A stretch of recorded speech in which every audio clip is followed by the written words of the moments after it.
Hello, Miss Bonsu. It is me, Jamie.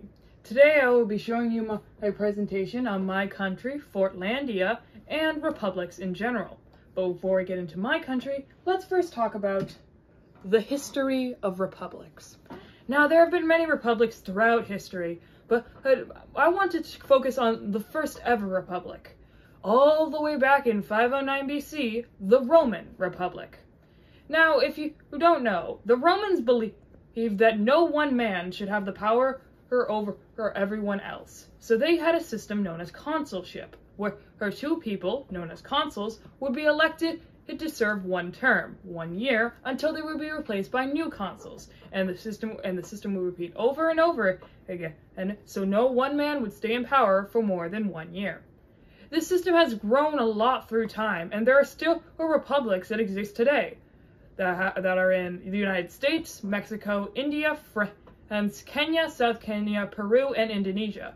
There's also different types of republics, including constitutional, parliamentary, presidential, federal, and theocratic.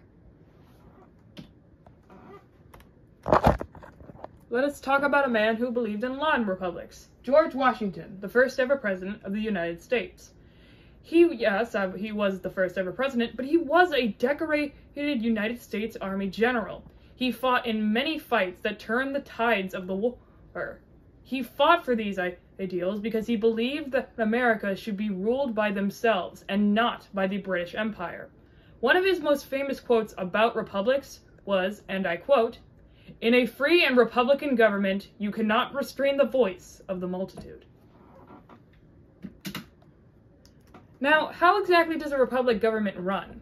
The way that it works is, yes, there is one man in central power, like a president, for example, but there is still a huge council of multiple different people that vote on specific issues. The president is not the only one that can approve things. This is so everyone has a voice instead of one person controlling it all.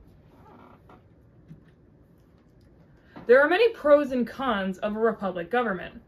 Pros include since everyone has a voice, that means that laws can be passed that are just for all and not just for specific people. And since so many people are working within that government, everyone has a voice and is equally heard on topics.